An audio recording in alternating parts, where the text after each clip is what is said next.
नमस्कार दोस्तों, स्वागत है आपका हमारे YouTube चैनल पे। दोस्तों आज हम आपको बताने वाले हैं कि यदि आपका पंखा भी इस तरह की आवाज़ कर रहा है तो आपको क्या प्रॉब्लम है, कितना खर्चा आएगा और कितने खर्चे में आप इसको ठीक कर सकते हो, या फिर घर पर ही आपने फ्री में खुद ठीक करना है इसे, तो आप किस तरह से इसे ठीक कर सकते हो। तो दोस्तों पहले मैं आपको आवाज़ सुना देता हूँ। देखिए, जैसे हम इसको घुमाते हैं तो इसमें ची ची की आवाज़ आ रही है।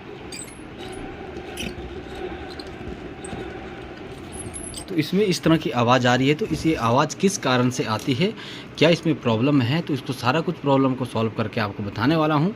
और यदि आप नए हैं चैनल पर, चैनल को सब्सक्राइब कर लें और बेल आइकन को ऑल पे सेट कर लें। तो सबसे पहले दोस्तों आपको एक चीज़ का विशेष कर ध्यान रखना है कि आपको जो ये कनेक्शन वाले वायर है, तो इनको आपने ध्यान से इनका फ़ोटो खींच लेना है। यदि आप नए नए हैं, बिगिनर है, तो आप इसके कनेक्शन के फ़ोटो को खींच लें, ताकि इसी तरह के कनेक्शन आप वापस खोलने के बाद जब इसे लगाओगे तो इसी तरह के कनेक्शन आप कर पाओगे और आपका पंखा सही दिशा में घूमने लगेगा। ठीक है दोस्तों, तो इसके बाद क्या करते हैं दोस्तों, हाँ, और आपको बेसिक जानकारी दे देता हूँ। ये जो कैपेसिटर होता है, ये कैपेसिटर होता है हमारा 2.5 माइक्रोफैरड का, मतलब 2.50 माइक्रोफैरड का होता है। तो ये हमारा ज़्यादातर सीलिंग फैन में ही यूज होता है। कौन सा? 2.50 माइक्रोफैरड का। ठीक है, तो इसके बाद क्या करना है दोस्तों, हमने इसके कनेक्शन को अलग अलग यहाँ से कर देना है। ठीक है, ये कनेक्शन।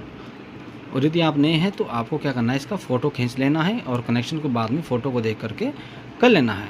तो मैं इसको फटाफट से खोल लेता हूँ। और इसमें जो यहाँ पर 3 स्क्रू लगे हैं, एक 2 और एक ये वाला 3 स्क्रू लगे हैं। आपने इनको खोलना है, इनको नहीं खोलना। ये पंखुड़ियाँ लगाने के लिए, ब्लेड लगाने के लिए इस्तेमाल होते हैं।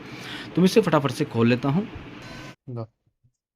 तो देखिए दोस्तों, हमने इसको खोल लिया है, ओपन प्रॉपर कर लिया है। और देखिए यहाँ पर जो एक बेरिंग लगा होता है, ये होता है दोस्तों, इसका नंबर होता है 6202। ये 6202 का नंबर होता है।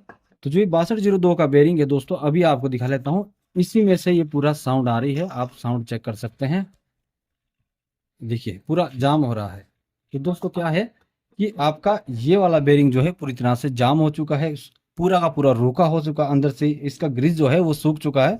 और जो ये वाला बेरिंग है, ये बिल्कुल ही साफ चल रहा है। देखिए स्टेटर कितना साफ आवाज चल रहा है, इसमें कोई आवाज नहीं है। परंतु इसमें जो निचली तरफ ये बेरिंग लगा होता है, उसमें भी हम क्या करेंगे, ग्रीसिंग कर देंगे और इसको हम नया चेंज कर देंगे। ठीक है दोस्तों, और हमें इसकी कंडीशन ठीक लगी तो हम ग्रीस करके इसी को भी हम वापस लगा देंगे। तो दोस्तों यदि आपके पंखे में आवाज आ रही है कभी भी, तो आपको सिर्फ इन बेरिंग को चेक करना है। ठीक है, ये जो इसके निचली साइड वाला बेरिंग और ये बेरिंग आपको चेक करना है, और आप इसको ग्रीसिंग वगैरह घर पर ही करके दोबारा से फिट कर सकते हैं। दोस्तों वीडियो पसंद आया तो लाइक करना, शेयर करना और चैनल को सब्सक्राइब करना।